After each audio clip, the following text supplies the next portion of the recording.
Hello and welcome to the new Yankee workshop, Season 1, Episode 6, the Oak Bathroom Vanity. Norm builds a bathroom vanity whose design is inspired by a dry sink he found at Fruitlands, a 1790 shaker house and museum located in Harvard, Massachusetts.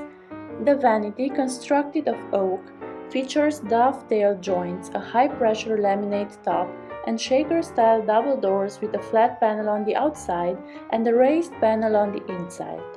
Enjoy! One thing that's nice about living in New England is that you're never far away from an old historic house like this one, a shaker house that dates to 1790. And inside there's a nice piece I want to show you. Come on. Right here in this recreated shaker kitchen, next to the old wood stove, was a piece of simple furniture the Shakers would have used every day, the dry sink. When not in use, the top would remain closed to make it look tidy. But to use it, they just opened it up, took a bucket filled with water, put it up on this upper level, and washed the dishes. Any spillage would fall down into this lower level and go out through a little drain, I suppose to a bucket below. It has some really nice details. The top section has dovetailed corners. There's a band that separates the top from the bottom, where we find two flat panel doors. And at the very bottom, a nice little base detail. Now I'd like to show you how I built this bathroom vanity.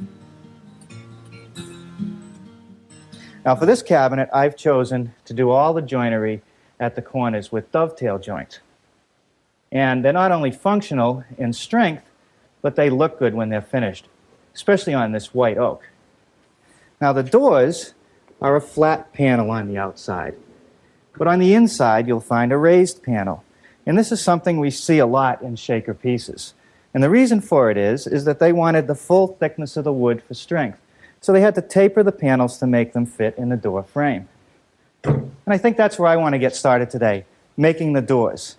And over here on my saw, I have the stiles and the rails for each door. And the first thing I'm going to do is put a groove down the center of each of these pieces into which our panel will fit. And I'll make that on the table saw with my adjustable dado head cutter, and it's set up so that the groove will be in the center of each piece and about 3/8 of an inch deep.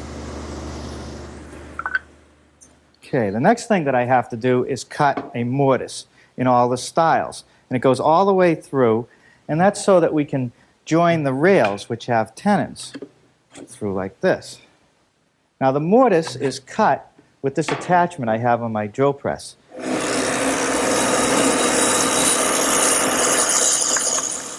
Well, that makes a pretty nice joint. With a little bit of glue, that's going to stay together for years. Now I guess it's time to tell you how to make this tenon. This is what's called a haunched tenon. And it's haunched because this little piece has been left on.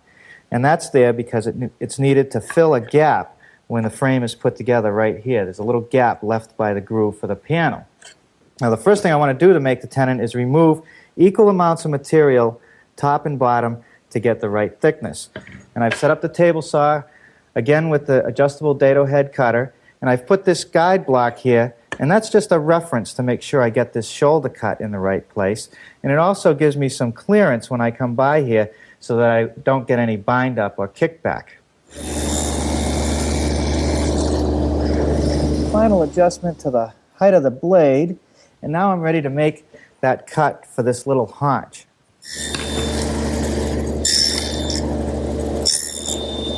Okay, here's my door frames loosely fitted together, and the next thing I want to do is make the panels. And I'll use this piece right here, which is two oak boards that have been glued up, and I've smoothed out the surface. And I want to take a measurement so that I can rip it to the right width. Now the opening here is 10 7/8, but I want to make the blank 3/4 of an inch bigger so that it'll fit in these grooves. So I'm looking for a piece about 11 5/8 inches. And I'll rip that right here on the table saw.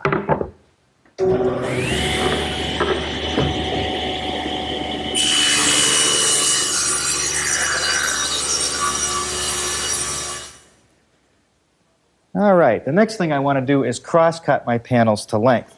And I suppose I could use the standard T-square that comes with the saw, But the problem is that the larger the board and the heavier it is, the more the chance of wandering like this and not getting perfectly square cuts. So I'm going to use my old homemade panel cutter. Let me show you how it works. It's just a big version of the T-square, and it has a hardwood piece on the bottom which fits in the standard groove of the saw. And then there's a piece of plywood with a fence on it, and it's at perfect 90-degree angle to the saw blade, so I know I'm going to get square cuts every time.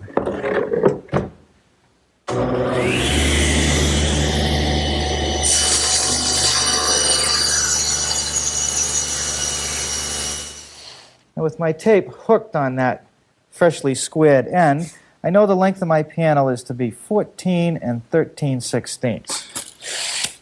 Let's take another look at our dry sink and see the detail on the inside of the door again. It's a raised panel, and to cut that I'm going to use my radial arm saw, in which a molding head cutter has been mounted in place of the regular saw blade. And it's just a heavy wheel with 3 cutters which, spinning around, will remove material. Now I'm going to do the raised panel in 2 passes, especially with this hard oak. It's too much material to take out at once. So we'll make 1 pass adjusted and do the second. Always doing the end grain first to minimize splintering.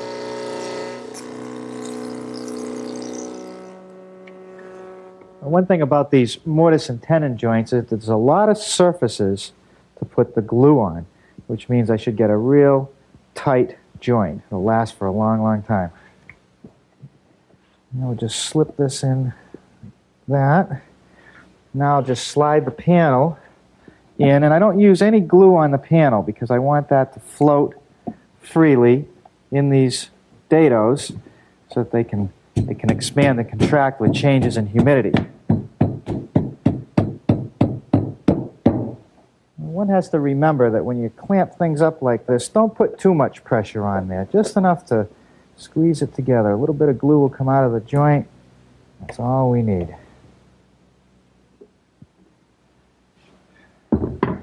All right, now over here, I've got some boards that I glued up to make the sides of our dry sink. And I want to point out that I always pay close attention to the growth rings, and I'll wet this a little here. And you can see that over on this piece, the rings curve in this direction, which means the bark was out here. And on this piece, they curve in this direction, which means the bark was out here. And by alternating the direction of the growth rings, you end up with a much more stable piece of glued up wood. And the first thing I want to do to this piece is scrape off the excess glue that's squeezed out. And to do that, I'm just going to use an ordinary paint scraper.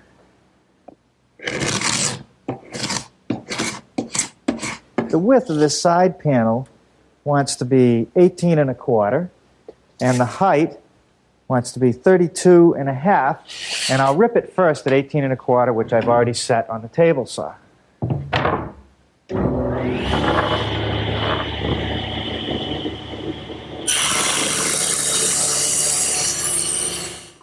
So now I'll just cross-cut the sides to the right height, and boy, this panel cutter really comes in handy with pieces this size.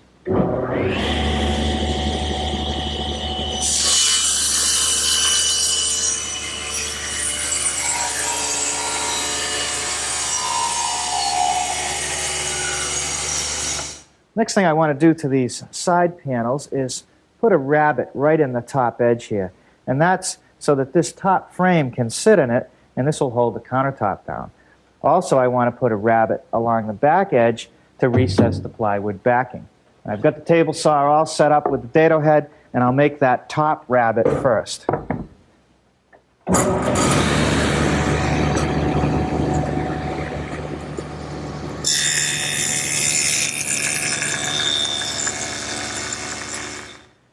Now this top frame is made from 2-inch pine, the long pieces being grooved the entire length, and then these short pieces have little tongues which fit into that groove.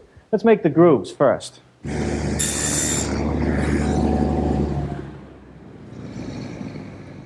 That's good. Now these joints just get held together with a little bit of glue and some brads just to hold it in place until the glue sets up.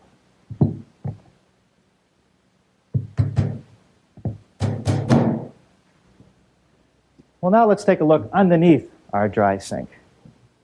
And you'll see that the bottom and the sides are attached to this pine frame. And there's really not much fancy about this. Just a little bit of glue and ordinary butt joints fastened together with a few screws.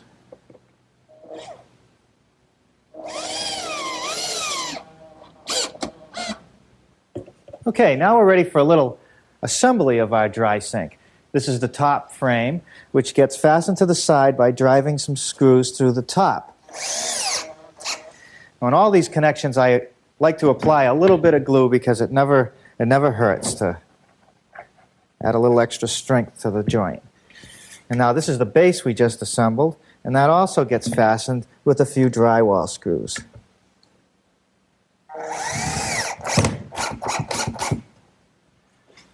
And now for the bottom shelf, a little glue.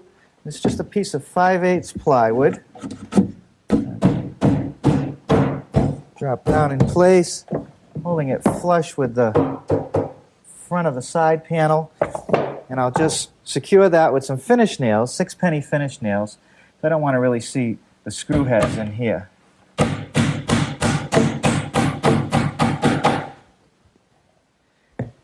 Well, now I want to install this little cleat along the back edge of the top frame.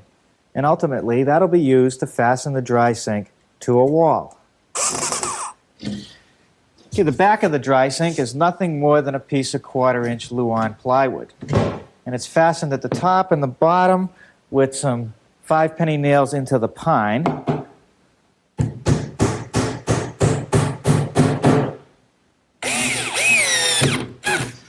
And on the sides, where it would be real difficult to drive nails in the oak, I'm using screws, being sure to pre-drill some holes.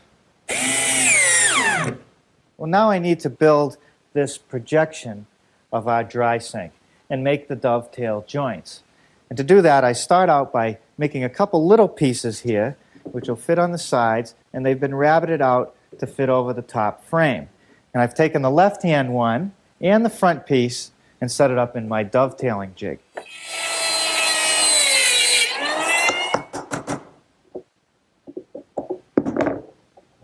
Okay.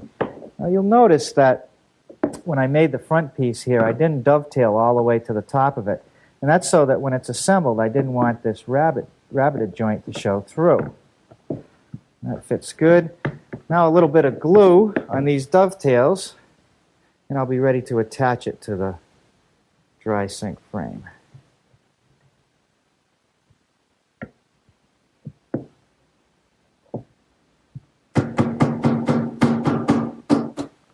Now I'm going to pre-drill a few holes with some nails along the top edge. Apply a little bit of glue.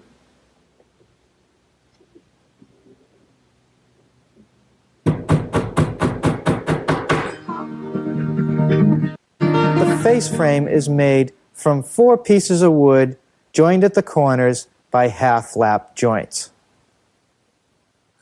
The best way to cut them is on a radial arm saw. Now, these half-lap joints are assembled just by putting some glue on all the surfaces, sliding them together, and then just using a couple 5/8-inch screws. We'll secure it in place while the glue sets up.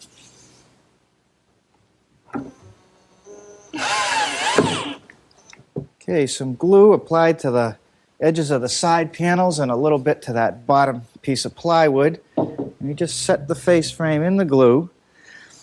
And I found that working with any hardwood, especially this oak, you want to pre-drill for any nails or screws. Now let's see, I guess the next thing I want to do is work on this base right here. So let's take a look back at the prototype. And you'll see it's just 1x4 oak that goes around the corners with dovetail joinery.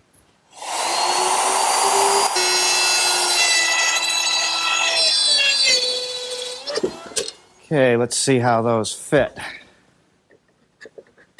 Pretty good. Now we're ready to do the other end.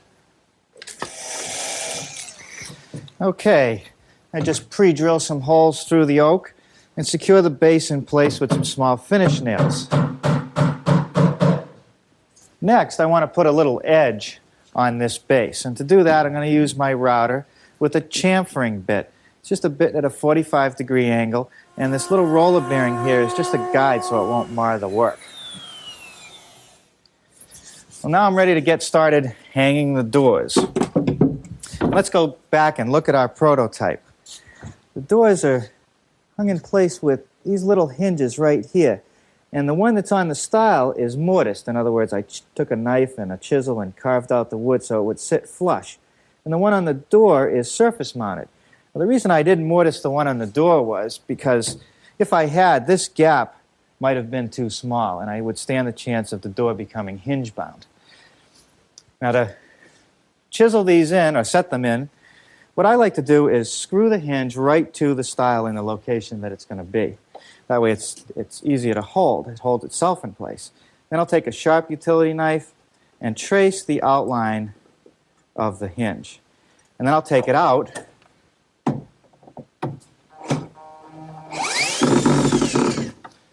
and then just using a chisel, I'll remove the right amount of material.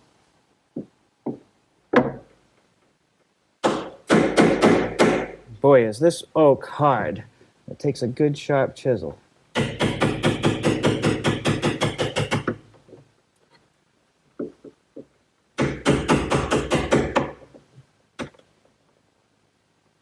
Okay, that fits pretty good. 3 more to go. Well, even though this hinge is just surface mounted to the door, I don't think I'll have any problems because it's light enough. The hinge is nice, though, because it allows the door to open 180 degrees. And now what we ought to do is just check the fit between the two doors. And I think that looks pretty good. And now we're ready to start working on the top. Now, the top for our dry sink cabinet is made from high-pressure laminate, which is bonded to a piece of particle board. In fact, this is high-density particle board, especially made for countertops. Now, because I don't want just 3/4 of an inch of thickness around the edge, I want this to be about 1.5 inches, the first thing I'm going to have to do is build up the thickness of this particle board. And to do that, I'm just going to use some 1x2 pine applied around the edges with some glue and screws. Okay, that takes care of building up the edge. Now the next thing I want to do is make this oak band that'll go around the edge, and that also has a dovetail joint at the corners. Okay. Yeah, the perfect dovetail every time. Let's try this out on the plank. Oh, good, that fits together good. Now I'll just glue up the joints and attach it to the top.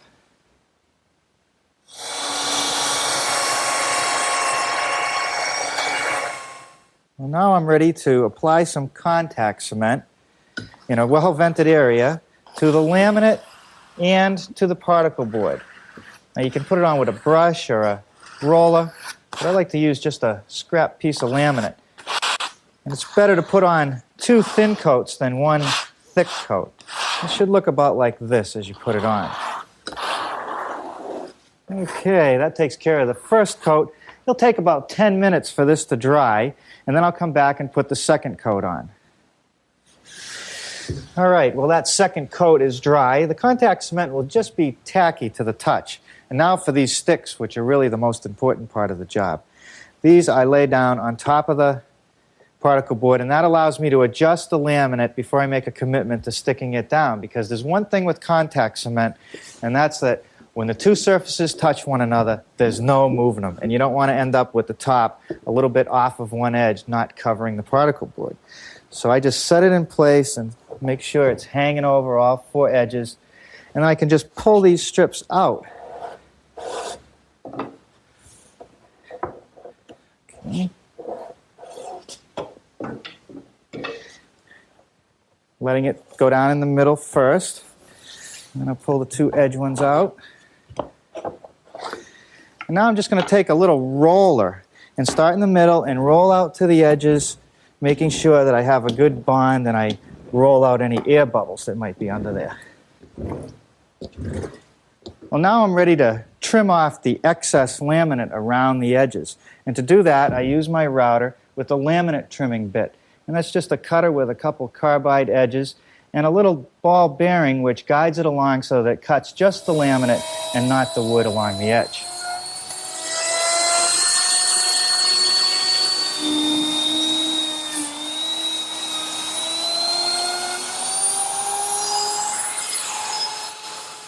Well, the next thing I want to do is chamfer the edge of the top. And I'll do that using my router with a chamfering bit. And what that does is allows a little more oak to show through the edge, and I just think it's a really nice detail. Well, the next thing I want to do is make this oak backsplash. So I've got a piece clamped down in the vise here. It's about 4 inches wide, and I'm going to chamfer 3 edges.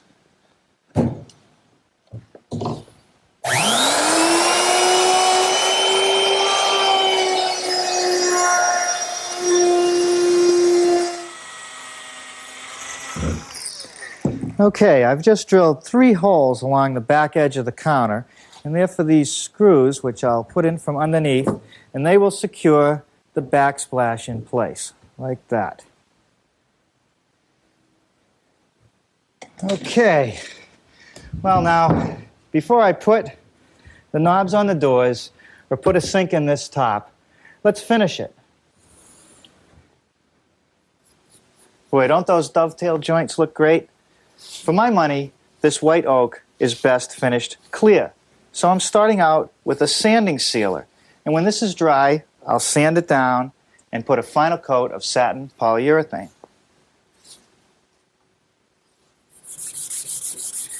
With the sealer dry, I've sanded the entire case with some 320 grit wet dry sandpaper. And you can see there's a little powdery substance like a talcum that's left over. So I vacuumed the entire vanity, and now I'll just wipe it down with a rag dampened with mineral spirits. Now this is the part of the project I really like the most, putting on the finish coats. I'm using a satin finish polyurethane, and this is where that dust-free environment is critical. Dust getting on this before it's dry is going to ruin all my work. I'll put on 3 coats, lightly rubbing between coats with steel wool, and that should give me a really durable finish. With the first coat of polyurethane dry, I did a very light sanding and then found an appropriately colored putty to fill the nail holes, and now I'm putting the final coat of polyurethane on.